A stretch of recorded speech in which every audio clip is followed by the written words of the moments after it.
ಮತ್ತೊಂದನ್ನು ಹೇಳ್ತಾರೆ ಒಬ್ರು ಪುಣ್ಯಾತ್ಮರು.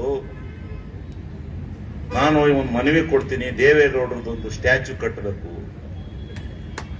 ದೇವೇಗೌಡರು ಈ ದೇಶದ ಕರ್ನಾಟಕ ರಾಜ್ಯದಲ್ಲಿ ಮತ್ತೊಬ್ಬರು ಪ್ರಧಾನಮಂತ್ರಿ ಆಗ್ತಾರೋ ಇಲ್ವೋ ಗೊತ್ತಿಲ್ಲ, ಆದ್ರೆ ಅವರು ಪ್ರಧಾನಮಂತ್ರಿ ಆಗಿದ್ದಾರೆ, ಇಡೀ ಅತ್ಯುನ್ನತ ಸ್ಥಾನಕ್ಕೆ ಹೋಗಿದ್ದಾರೆ. ಅಂತ ಪುಣ್ಯಾತ್ಮರ ಒಂದು ಸ್ಟ್ಯಾಚ್ಯೂನ ಕಟ್ಸೋಂತ ಭಾಗ್ಯ ನನಗೆ ಬಂದ್ರೆ ಅದಕ್ಕಿಂತ ಇನ್ನೇನೈತಿ, ಕಟ್ಸೋಣ.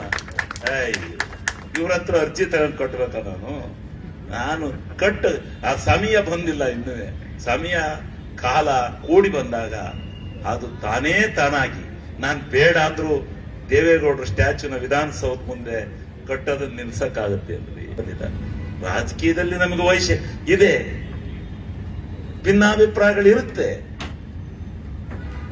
ಆ ಭಿನ್ನಾಭಿಪ್ರಾಯಗಳಿಂದ ಇನ್ನೊಂದು ಕಡೆ ಹೋಗಿ ನಾವೇನೋ ಆಗಿರ್ಬಹುದು, ಅದು ರಾಜಕೀಯ ಸಿದ್ಧಾಂತ.